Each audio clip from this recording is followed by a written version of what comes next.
अऊज़ुबिल्लाहिमिनश्शैतानिर्रजीम बिस्मिल्लाहिर्रहमानिर्रहीम। अस्सलाम वालेकुम दोस्तों, आप देख रहे हैं मदनी स्टूडियो 92। आज की वीडियो के साथ आपकी खिदमत में हाज़िर हैं। तो उम्मीद करता हूँ आप सब खैरियत से होंगे, अल्लाह पाक की रहमतें बरकतें समेटने में मशगूल होंगे।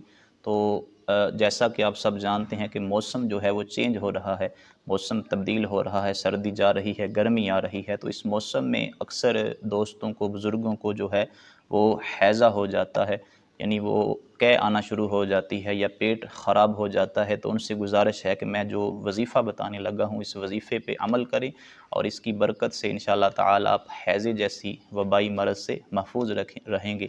तो आपने वज़ीफ़ा कुछ इस तरह करना है कि जब भी आपने कोई चीज़ खानी शुरू करनी है या पीनी शुरू करनी है, तो आपने कुछ इस तरह करना है कि अव्वल आखिर दुरूद पाक पढ़ना है और इसके बाद आपने खाना खाने से पहले और पानी पीने से पहले, यानी कोई भी चीज़ आप पीने लगे हैं या खाना खाने लगे हैं, तो इससे पहले आपने सूरत कदर को मुकम्मल पढ़ लेना है। तो जब आप ये मुकम्मल पढ़ लेंगे, इसके बाद खाना खाएँगे या पानी पिएँगे या कोई भी चीज़ पिएँगे या कोई भी चीज़ खाएँगे, तो इसकी बरकत से इंशाअल्लाह ताला वो आपका खाना, वो आपकी पी हुई चीज़ जो है, वो आपके पेट में हज़म हो जाएगी और इसकी बरकत से इंशाअल्लाह ताला आपको कभी भी हैज़ा नहीं होगा। तो आप दोस्तों से गुज़ारिश है कि हमारा चैनल सब्सक्राइब करें, इसके साथ-साथ बेल आइकन का बटन भी दबा दें ताकि हमारी हर आने वाली वीडियो आपको जो है वो सबसे पहले मिल सके।